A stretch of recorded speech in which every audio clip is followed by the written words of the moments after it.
Nagwalda si Mr. B ng 3 milyong dolyar para bumili ng mga private island. 1 milyon doon, diretso sa mga tangke, tapos daan-daang libo pa sa mga supercar para sa mga iligal na karera. Pulis, hinahabol daw si Mr. Beast. Pero teka, simulan muna natin sa isang bagay na medyo chill lang. Yung una niyang mega viral na gastos na nagdala sa mga bata sa ospital. Naalala nyo ba nung pinuno ni Mr. Beast yung backyard ng kaibigan niya ng 80,000 dolyar na halaga ng Orbeez? May 1 milyong Orbeez sa bawat box at mayroon kaming 100 box. Pupunuin namin itong pool at buong backyard ng mga to. Grabe, sa sobrang viral ng video na to, pumutok ang benta ng Orbeez. Pero habang dumarami ang mga batang gumagamit nito, yung mga water bead na mukhang candy, nakakain at nagiging sanhi ng pagkasamid ng mga bata, syempre hindi naman niya direktang kasalanan yun. At si Jimmy ay nag-move on na sa mas malalaki at mas matitinding proyekto tulad ng pagbili ng custom na Mr. Beast yacht. Gumasto siya ng halos 70,000 dolyar sa yate na to at talagang nag-level up na ang production niya kumpara sa mga dati niyang video. Kaya para lalo pang umangat, bumili siya ng totoong Fortnite bus. Bumili kami ng bus at ngayon, gagawin namin itong battle bus. Oo, bumili siya ng isang buong gumaganang Fortnite battle bus para lang mapuntahan si Tfue. Pero hindi lang yan ang battle bus niya dahil meron pa siyang isa custom na may mga upgraded features pa. Yung dalawang bus nagkakahalaga ng 225,000 dolyar pero ang di ko matanggap mas malaki pa dyan ang ginastos niya sa mga ilaw lang. Bumili ako ng mahigit 1 milyong Christmas light at hindi lang ako bumili ng lahat ng Christmas light na to, binili ko rin tong 3 bahay. Mayroong mahigit 1 milyong Christmas light sa video na yon na nagkakahalaga ng 250,000 dolyar. Pero hindi pa nga tayo umaabot sa pinakamalupit na part o dapat bang sabihin kong golden part kasi parang si Trump addict din si Mr. Beast sa ginto. Tingnan nyo pa lang yung mga thumbnail niya pero nagsimula muna sa 4 na murang gold stick. Ang bill ay 10,000 dolyar tapos bumili siya ng 76,000 dolyar na gold pizza. 76,000 dolyar para sa pizza, katumbas na yan ng 2 kotse ko. Grabe, ang laking pera nun. Pero hindi pa siya tapos kasi pagkatapos nun, bumili siya ng golden steak na may kasamang golden ice cream sa halagang 150,000 dolyar. Kaya lahat ng gintong yan, umabot ng 376,000 dolyar. Dude, mas mahal pa sa buhay ko at sa tingin ko nakakapagod kumain ng puro ginto. Kaya gumastos siya ng 410,000 dolyar sa 5 magkakaibang bakasyon. Una, nirentahan niya ang isang buong resort sa Mexico ng 10,000 dolyar kada gabi. Welcome sa 10,000 dolyar per night na bakasyon. Oh my God, yo, ang angas nito. Sunod, lumipad siya papuntang Paris kung saan nagwalda siya ng 50,000 dolyar para rentahan ng Eiffel Tower. Solong-solo namin ang buong Eiffel Tower. Teka, seryoso? Oo. Magkano sa 50,000 dolyar ang para sa tower? Halos lahat, pero para sa kanya, sobrang mura pa rin nun. Kaya nagbakasyon naman siya sa Switzerland at tumira sa lugar na tinutuluyan din ng mga presidente ng iba't ibang bansa sa halagang 100,000 dolyar. Ang hotel na to ay may 2-inch na kapal ng bulletproof na bintana, isang panic button na magla-lockdown sa buong building at sandamakmak na security.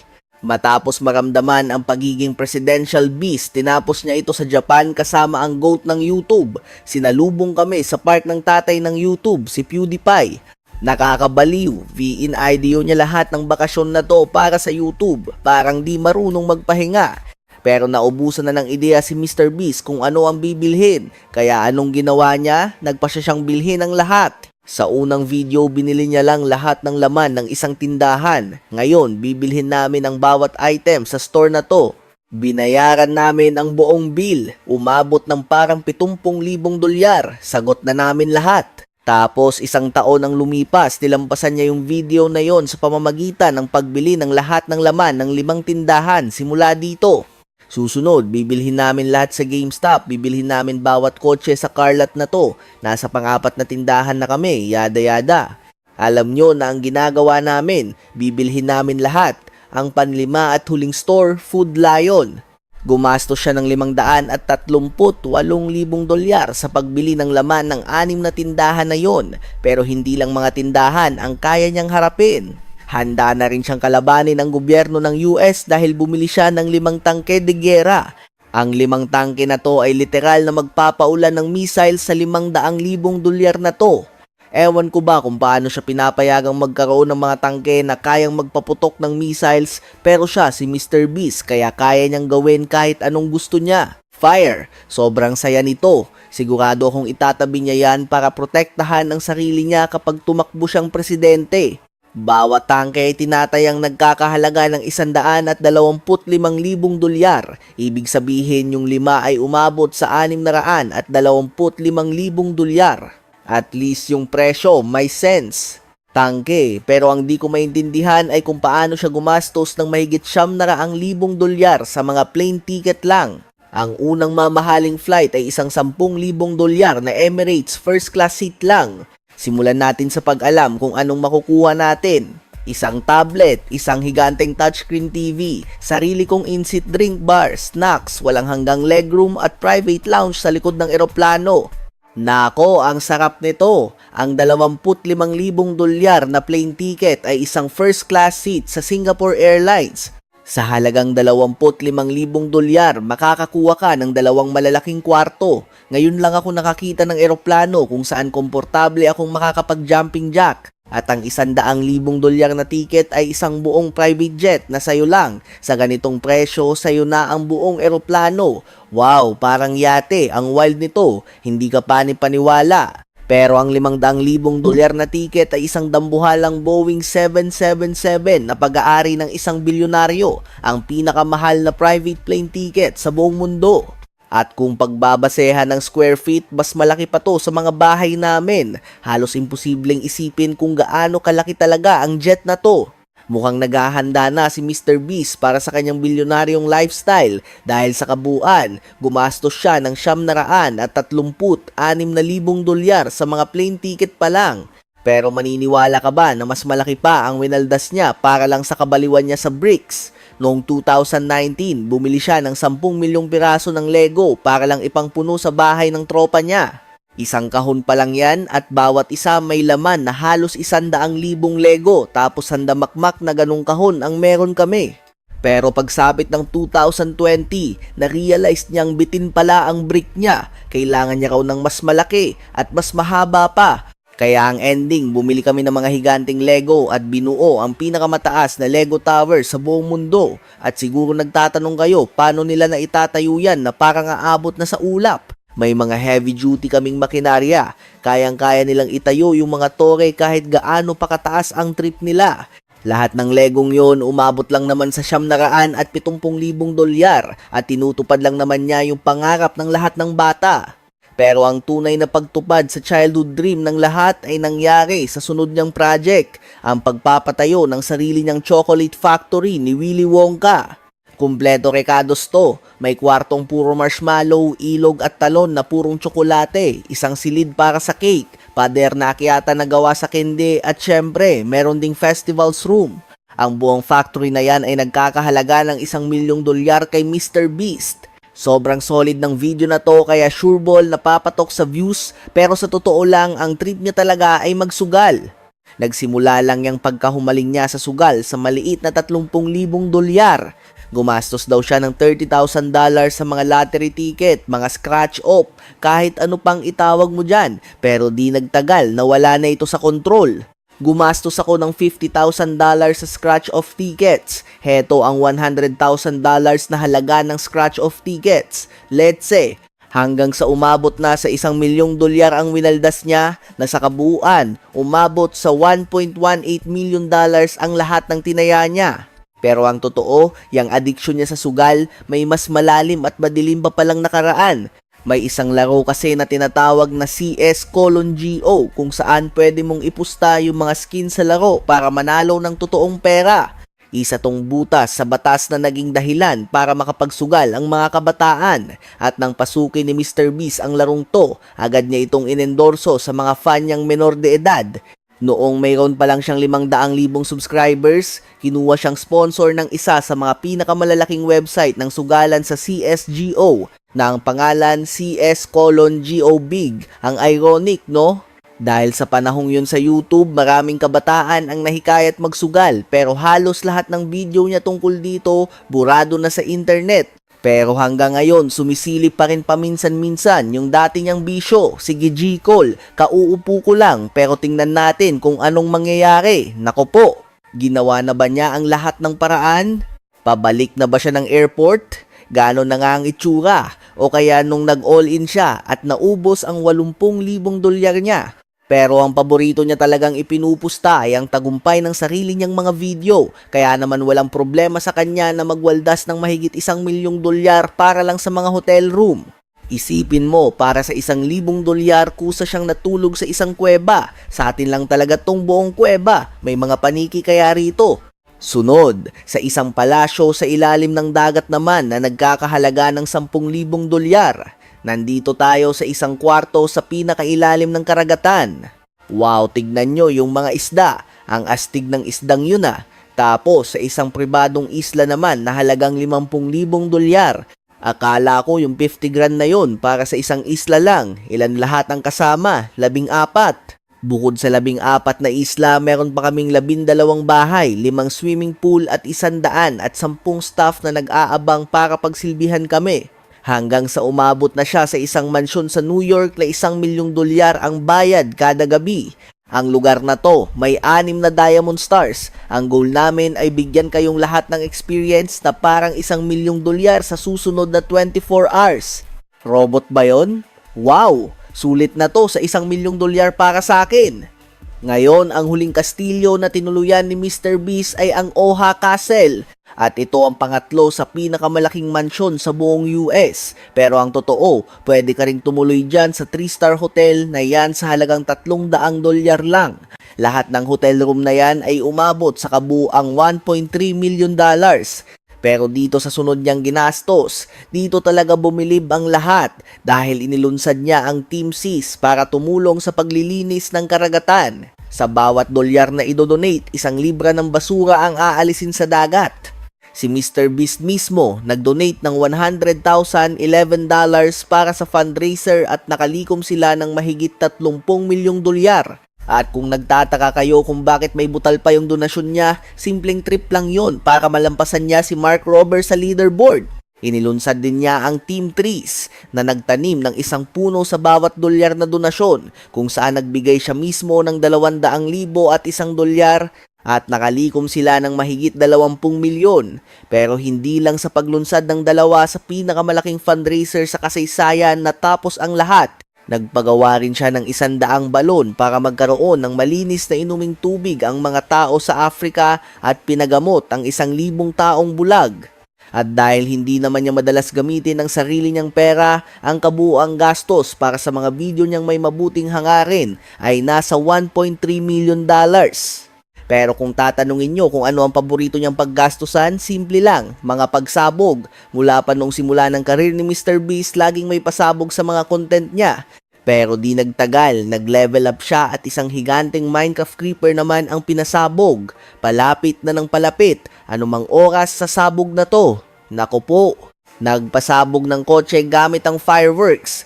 3, 2, 1 at pagbili ng pinakamahal na paputok sa buong mundo.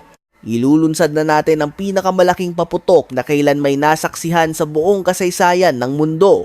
3, 2, 1. Oh. Yo, naririnig nyo ba yon? Naramdaman ko sa dibdib ko, grabe. At 2 beses niyang ginawa ang pinakamalaking pagsabog ng dinamita sa YouTube. Kahit kailan mo gusto, pindutin mo na lang. Kinakabahan ako, Diyos ko. Ayun, wala na, yung pera, sigurado. Gumastos siya ng hindi bababa sa 1.4 million dollars para lang may mapanood tayong sumasabog. Baka sa susunod, trend naman ang pasabugin niya. Pero sa ngayon, ito muna ang pinaggagawa niya. Paandarin na yung trend, paandarin na. Diyos ko po, ayan na siya. Hala, wow, tingnan nyo yun. Paandarin yung trend. Bawat isa sa mga trend na yan ay nagkakahalaga ng 800,000 dolyar. Kaya sa kabuuan, umabot ito sa 2.44 million dollars. At ngayon, papunta na tayo sa mga totoong malalakihan dahil ang susunod ay ang mga private island na binili niya. Ang unang islang binili niya ay nagkakahalaga ng 800,000 dolyar at nakagawa pa siya ng 2 video doon. Binili ko lang naman yung private island na yan. Na-stranded kami dito sa pribadong isla sa loob ng 24 na oras. Binili ko ang buong islang to. Mayroon akong 10 challenge at may 10 tao at ang huling aalis sa islang ito ang magmamay-ari nito. Pero para sa kanyang 100 million subscriber special, hindi naman pwedeng basta-basta na lang siyang mamigay ng isang mumurahing isla. Hindi pwede. Kinailangan niyang bumili ng islang nagkakahalaga ng $2 million na mukha talagang lehitimong isla. Kaya nagdala ako ng 100 sa mga subscriber ko para maglaban-laban sa 4 na matitinding challenge. Ang huling matitira ang mananalo ng islang ito, kaya ang kabuang ginastos niya sa mga private island ay 2.8 mil. Pero ako lang ba ang nag-akala na mas mahal ang 2 private island kaysa sa 2 private jet? Well, hindi pala. At yung unang private jet ni Mr. Beast hindi man lang gumana. Para itong basta na lang nalaglag mula sa langit at ngayon wasak na, pero kahit sirang private jet gagastusan pa rin niya ng 500k. Para sa sumunod niyang jet, grabe, walang inatrasang gastos. Gumastos ako ng $2.5 million sa private jet na ito at pinahawak sa 11 YouTuber. Kung sino ang pinakamatagal na nakahawak dito, siya ang mananalo ng private jet. Kaya ang kabuang ginastos niya sa mga private jet ay nagkakahalaga ng 3 million. Kayang-kaya niyang pasikatin ang mga kaibigan niya gamit ang isang private jet. Pero masyadong magastos yan para gawin sa maraming tao, kaya naman mas maraming bahay ang binili niya. Nagsimula siyang mamigay ng mga bahay noong 2019 at isa sa mga una niyang gimmick ay yung nag-order ako ng pizza at tinip ko ng bahay. Kailangan lang namin ng tulong maglipat ng gamit. Kung bibigyan ka namin ng ilang libo, pwede mo ba kaming tulungan maglipat ng gamit? Ang buong bahay na ito ay para sa'yo. Hindi totoo si Jen. Oo, grabe yan. Salamat. Bahay mo. Ang isang bahay na tulad niyan ay nagkakahalaga ng 150k pero tinaasan pa niya ang level ng pinag-agawan ng mga kaibigan niya ang isang bagong bahay. Hihilingin namin sa isa sa inyo na alisin ang kamay sa bahay o kung sino man ang umupo, talo. Medyo mas maganda ang bahay na yon. Nagkakahalaga ito ng 200k. At muli para sa kanyang susunod na video, tinaasan na naman niya ang level at nagbenta ng bahay sa halagang $1 dolyar. Itong bahay na ito binebenta sa halagang $1 dolyar lang. Interesado ka bang bilhin? Anong catch? Walang catch. Hindi, siguradong may catch yan. Binayaran mo na ang deposit. Heto ang mga papeles. Congrats sa bago mong. Eto na yun. Wala nang tatalo dito. Hindi ako makapaniwala na nakabili ako ng bahay sa halagang $1 dolyar, mga prer. Pero sigurado akong kinabahan siya nang makatanggap ng $250,000 na bahay sa halagang $1 dolyar. Pero natatandaan nyo ba yung video tungkol sa mga Christmas lights na pinag-usapan natin? Well, binili niya rin pala lahat ng 3 bahay na yun sa halagang $250,000 bawat isa na may kabuang $750,000. Pero hindi pa dyan nagtatapos. Dahil sa sobrang paglaki ng team niya sa North Carolina, bumili siya ng isang buong neighborhood para sa lahat ng empleyado niya. Tinatayang nagkakahalaga ito ng halos 2 million, kaya ang lahat ng bahay na nabili niya sa mga nakaraang taon ay may halagang 3.4 mil. Pero ang pinakamahal niyang binili sa ngayon ay tinalo na ang lahat ng napag-usapan natin at lahat ng yun ay napunta sa iisang video lang. Baka nahulaan nyo na yung Squid Game video. Binili niya lahat ng kailangan para gayahin ang viral na TV show at nagastos niya ay 4 million. At baka dapat kumuha ng notes ang Netflix dahil yung isang video na yon ay mas marami pang views kaysa sa buong serye sa Netflix. Kahanga-hanga rin kung gaano niya kabilis na ilabas ang video na ito, pero si Jimmy ay gumastos pa ng mas maraming milyon sa mga kotse. Pero isa sa mga kotseng yon ang literal na nagpakulong sa kanya dahil noong 2018 bumili si Mr. Beast ng isang BMW E8 sa halagang $100,000. At isang araw nagmamaneho siya sa highway at may isang kotse na nangaasar sa kanya para makipagkarera na gustong subukan ang limitasyon ng bago niyang kotse. Bigla siyang humarurot at nakipagkarera sa kabilang driver. Umabot sila sa 122 miles per hour bago sila nahuli ng pulis sa radar at pinahinto silang dalawa. Kaya syempre inaresto si Mr. Beast dahil sa reckless driving at speed competition. Pero noon pa man medyo barubal na siya sa mga kotse. Tulad noong 2018, winasak niya ang mga kotse ng kaibigan niya gamit ang mga bulalakaw at kung ano-anong bagay tapos pinalitan niya ang mga ito. Sorry sa gagawin namin sa kotse mo. Ilabas ang bulalakaw. Bakit nila ginawa to sa kotse ko? Bibigyan ko kayo ng tig $10,000 para bumili ng kahit anong kotse na gusto nyo. Talaga ba? Pero mumurahin lang ang mga kotse nila at ang mga pinalit kaya gumastos lang siya ng halos 30,000 para palitan ang 3 kotse. Tapos noong 2019, tinaasan pa niya ang level sa pamamagitan ng pagbili ng isang buong car lot para ipamigay sa kung sino-sinong tao na nagkakahalaga sa kanya ng 100 funds. Itong kotse, dalawa.